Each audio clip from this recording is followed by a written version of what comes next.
БН тобы және Шоқан Уалихан қарсы алыңыздар!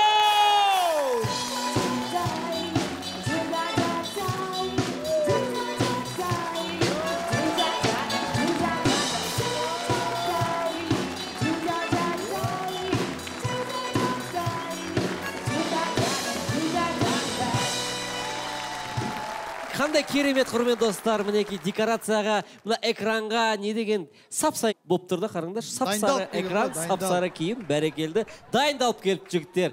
Қошеметтеріңіз. БН тобы және Шоқан Уалиханов. Қайсыңыз БН, қайсыңыз Шоқан Уалиханов деп әзілдесің. Ойнап айтам. Ана микрофон соған сөйлесең дауыс шығады. Мына кісілер БН ба мен? Шоқан кім екенін білдіріп қойды. Қошеметтеріңіз.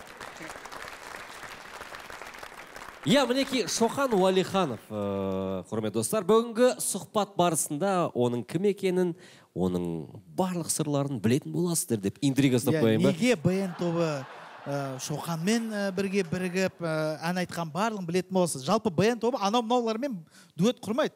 Өңшең хиттарын барлығымен дуэт құрып тастаған. Соған байланысты ең алғашқы сұрақ тыңдап көрейік. Сердце сексен ряд стучит, вместе проводим ночи. Кимесем де арманик учить. Міне, БН тобы, айтыңдаршы, не үшін осыған дейін айтылған керемет, жап-жақсы хит болған әнді одан да жақсы қып жердіңдер? Енді, сіздерге ұнады ғой? Оны қоя тұр. Жоқ енді, сондай ұсыныс түсті, одан да жақсырақ айтайық деп. Кімнен түсті ол ұсыныс? Райым Артурдан және біздің продюсермен екеуі келісімге отырды. Келісті өзара. Сен өздерің жалпы не істеп атқандарын білесіңдер ма сендер? Олар келісті, сендер айтқан сендер ғой, сендер жауап берулеріңге. Жоқ енді бізде ән жағынан, клип жағынан, барлық жағынан біздің продюсер шешеді ғой. Бәрекелді, сіздерге ұнады ма? Басы көрерменге ұнаса, тыңдарманға ұнаса болды. Мынандай сұрақ, ішінде сен үшін буду я лучше деп Ақниет.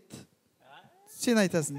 Неге қыз айтқаннан кейін сен үшін буду я лучшая болу керек қой? Неге саған бұйырып қалды? Райым мен продюсер келіскеннен кейін, маған айт дегеннен кейін мен айттым. Сондай ма жауабың? Жоқ, ондай емес. Так, көрейік. Бәрібір ғой негізінде. Подумаешь. Бәрібір ғой. Какая розница, десе? Городский. Городский. Негізі сенен кейін самая вышка ән Райым мен Артур самый вишка деп айтып жүр ғой, білесің бе? Бәрекелді, құрмет достар.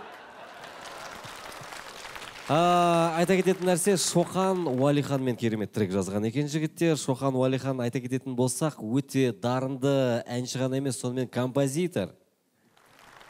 Ұялшақ композитор. Мақтап атқан кезде сол құлағым жоқ қаламда, үнемі ше. Анау есіркпеде нәдетін бар, өзім көп мақтап кетсе шамалы. Анау айтқандай мақтайын деп атқан жоқпыз сенде. Өзіңе көп алмайық қой, шағын айтып кетеміз. Жалғастыра беріңіз, мәке? Дегенмен Шоқан, мінеке сіздің композиторлығыңыз бар, әншілігіңіз бар. Жалпы бастапқыда сіз өзіңіздің өнеріңізді интернет желілерінде ұсынып жүрген болатынсыз көрермендеріңізге. Дәл қазір соған байланысты сіздің шағын видеоңызды көрейік. Таңдадым сенде бағымды. Баян Есентаева Шоқанның дауысын естіп шок болды. Видеоның авторы кім? Видеоның авторы өзі! Жоқ, мен емес. Қалай Баян шок болады, өзі автор болса? Құдай ақы, мен емес. Өзі салып қойған. Баян Есентаева шок болды. Марат, болды. Баян Есентаева қызықтаймыз көріп шок болды деп өзім салып тастай салақ деп болды ғой. Бұл мен емес деп тұр ғой, мен емес деп тұр ғой. Мен білмеймін. Сенің атың кім? Шоқан. Міне ақтан мынау не? Фамилияң кім? Уалихан. Мынау қандай фамилия? Мен шынды айтыш, мен білмеймін шын. Кім енді? Кім? Пушкин ба, Абай ма? Мешке барып келей ма? Мешке барып. Енді ақтау отқан ғой, бір жалпы өнерге бір жанашыр, бір достарымыз ба салған шығар мүмкін. 2015 жылда, 3 жыл бұрын. Кім білет, бір ішіп алып істеп қойған шығарсың. Жоқ қой ондай. Менің ойымша. Бұлай қарайық, нарықта дәлел бар. Өз емес екен дәлел бар. Баян Есентаева десең. Баян Есентаева да емес. Оның фамилиясы да онда емес қазір. Ол, менің ойымша, қараңыздар. Аватар 2 бала, біреу Шоқан, біреу Уалихан. Сарт салып қойған осыны. Қалай? Ақтадың ба сені? Сонда берсе бола ма? Әл ақталмаған сияқты. Сен боп тұрсың онда. Барынша жақтасты менің. Енді бұған не себеп енді? Қалай? Жоқ, шынымен білмеймін мен. Басқа не айтайын енді? Құдай ақын анырсын деп отырмын. Болды онда, сендік. Онда сендік. Сен бар, банкіден кредит алсың. Сеніңіздерші? Банк берсеңіздерші, қайтарам. Құдай ақын анырсын деп отырмын ғой маған. Кредит беріңіздер. Бәрекелді құрметті достар, қошеметтеріңіз. Сіздер неғып күліп тұрсыздар? Неғып күліп тұрсыздар? Артқа. Неғып күліп тұрсыздар? Бұларды күн көрсеміз қазір. Соқандығы бұлай тұрсын, ендеше тыңдап көрейік. Құрметті достар, мінеге. Біз 91 тобы секілді шаштарымызды боямаймыз, сырға тақпаймыз, көзімізді боямаймыз. И? Мынау не?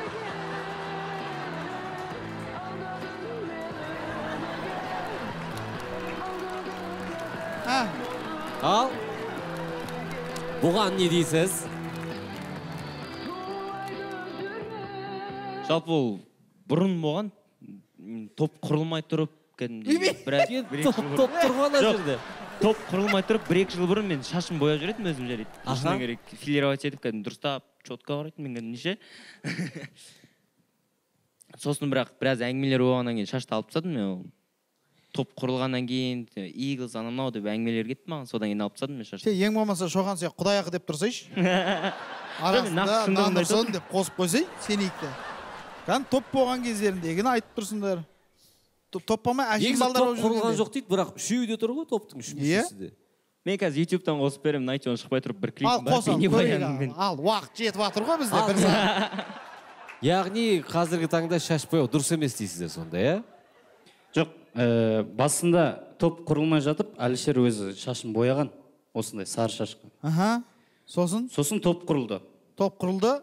Қараға бояп тастады. Сол шашпен жүре берді, бір айдай жүрді топ құрылғалы бер. Сосын бояп тастады қайттан. Қайттан қараға бояды. Ал егер Әлішер арғара сөйтіп бояу шашпен жүрсе, сен қалай көзқарасың өзгерер ме еді оған? Жоқ, оның өзінің шешімі болды. Біз ондай бір қайтадан бояпса, бейт сөйт деп айтқан жоқпыз. Интервью қашан болды? Ана интервью. Біз боямаймыз деген интервью қашан болды? Шаш бояғанға дейін ба боя? Құрылып біраз уақыт өткеннен кейін ғой. Топ құрылып 5 ай өткеннен кейін. Қойды ол кезде, боялып қойып, қараға ауысты, содан кейін айтты боямаймыз деп, иә? Мақле бопты, жалғастыра берейікші Құдай. Шабалықтап қойыңыздар. Неге сары, қара, бұл не мақсатта дәл осы түстерді таңдадыңыздар? Мүмкін сіздер Қайрат футбол клубының жанкүйерісіздер, мүмкін демеуші ма сіздерге, әлде қалай? Енді бұл стиль жалпы мен ойымнан шыққан. Стилистпен ақылдасып отырып, осындай стиль шығардық. Осы жаздың тренді цветтен сары түс болды да. Сол себепті сары түс таңдап, осындай бір бронежилет деген секілді бір. Мынау сонда бронежилет қой. Мынау бронежилет. Жоқ, бұл андай ғой. Ана пистолет кабура салатын, е? Салып алады, бірақ пистолет жоқ. Немесе «но» деген әріп па мынау? X деген әріп бар еще. Шымкент. Неге мысалы сіздердікі бұлай сап-сары, сенікі неге оңып кеткен? Мына материалы кішкене өзгешелеу және де қымбатырақ десең. Қымбатырақ болғаннан кейін? Ол жағын біле бермейміз. Анық сары осылардікінде анық сары түсі болмады да. Бірақ осы материал ұнады, сондықтан осы материалдан жасады қызын. То есть сен чисто өзің мнениеңмен жүретін бала екенсің арасында. Енді әркімнің өзінің мнениясы бар ғой. Топ, бірақ менің өзім мнением бар. Яғни сары шаш, енді сары киім. Қошеметтеріңіз достар. Дегенмен сары түс, қара түс тренд деп жатыр, демек біздің қызықтаймыз. Үнемі трендте қызықтаймыз. Сары, қара. Мысалы, келесі сұрақ. Ақниет, в общем, аузың жабылмай деген сен, сөйлей бере дегенсің. Неге? Неге сіздерде барлықтарыңызда қысқы ботинка, ал сізде кроссовка? Мен енді... Сіздің есіміңіз Ақниет пе? кешірім сұраймын. Жоқ, енді мен аяқ киім сұрағаннан кейін. Жарайды. Ақ көңіл боласың. Жауап бере салайын. Ақ көңіл болғаннан кейін ақ көз болып кетіп қалса. Иә.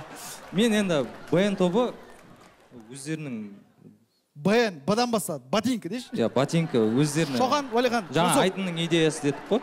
Енді мен өзім бөлек болғаннан кейін кішкене жазғы үлгіге тартқан түрім ғой, енді кішкене сәйкестік болсын. Бірге әндеткеннен кейін. Құдай ақы, нанырсын. Болды, міне. Сендік. Болды, осыңды жақсы екен. Любой нәрсені. Жалпы енді сіздердің бірігіп айтқан әндеріңе көшсек. Ұнаттым әні, е? Оның клипі, білуімше, шетелде түсірілді. Е? Қай жерде? Хайнайн аралында. Ой, сөйлейдіңіз ғой, жәнім. Осы сұраққа ғана дайындап қойған ау сені. Хайнан аралында. Хайнан, неге Хайнан аралы? Мысалы, неге Өзбекстан емес? Неге Бишкек? Продюсеріміздің шешімі болды. Бәрі продюсер шеше береді екен, сендер өздерің мнениелерің жоқ па? Бізе кірістік. Ән андай болды. Қандай болды? Сен бәрі лайндан бастай береді екен бұл бола? Ән жаздың көңіл күйін сыйлап тұрды. Пальма керек болды, кәдімдей. Сосын? Кәдімгідей пальма? Кәдімдей бір жаздың бір көңіл күйін сыйлап ән болды да. Сол себепті біз клипті солай түсір деп ұсыныс білдірді продюсерге бір кісі. Қалай болды мысалы? Жазда көңіл күйді Марат бір сөзбен айтып берші. Қандай сөз? Хайнайн. Жәні бір қайнанға қинап апарған адам сияқты айтты ғой. Әлемдегі ең керемет арал қандай? Хайнайн. Тамаша, шапалақтарыңыз. Жалпы енді клипте не болды айтып берсеңіз. Жалпы осы клиппен не айтқыларыңыз келді? Жазғы көңіл күйден басқа.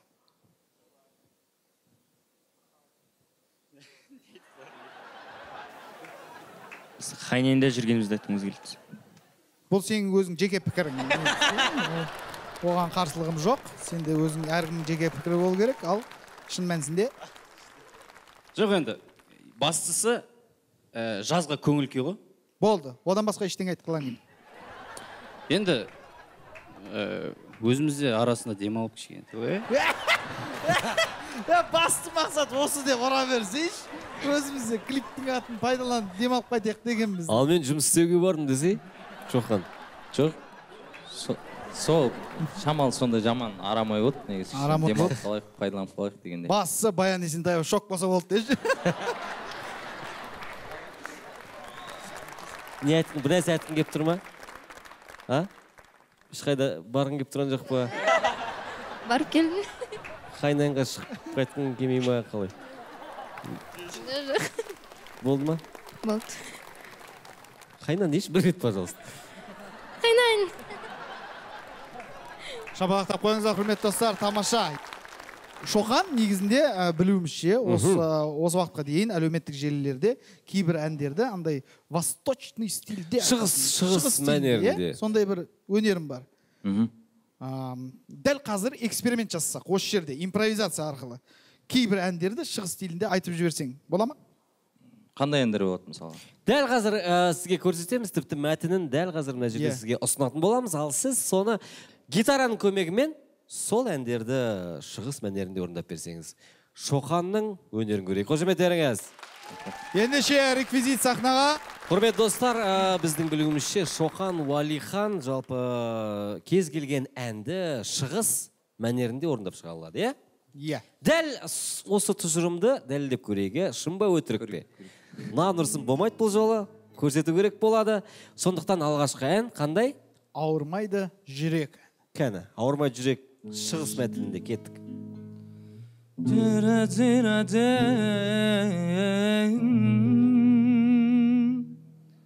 Ауырмайды жүрек, ауырмайды, сенсіз өткен күндер болмаса.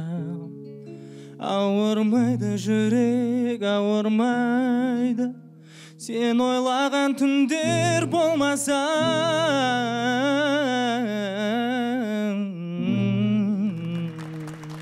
Тамаша. Келесен. Сүйемін сен әні. Сүйемін сені жаным өзіңсіз менің жалын өзегім жабырғайды дағы сүйемін сені жаным өзіңсіз менің жалын өзегім жабырғайды дағы. Что-то Еркебұлан дөнер жегім келіп кетті мына әннен кейін. Келесі әнге кезек берейік. Аспанға қараймын, жұлдыз санаймын. Аспанға қараймын, жұлдызды санаймын, сол жұлдыздың ішінде сен жоқсың арайлым. Арманы талайдың, бағыма балаймын, мен сені сүйемін, мен сені қалаймын, қалаймын.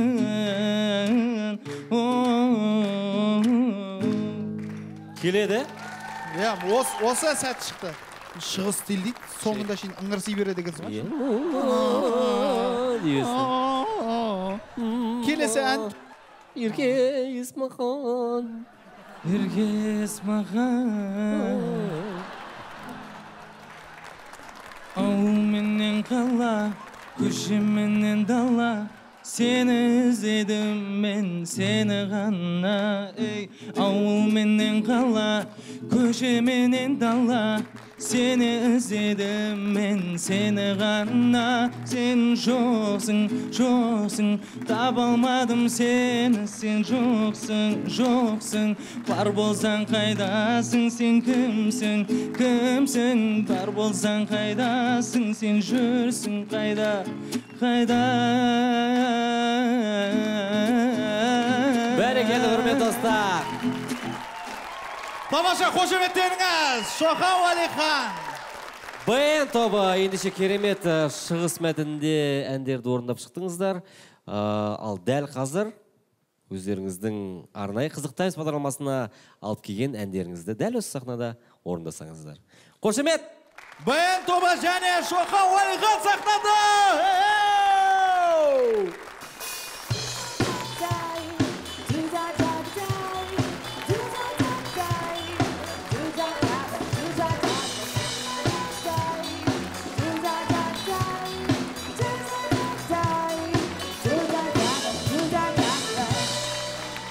Сен не айтып жатсың?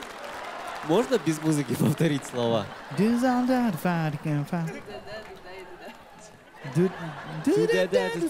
Просто?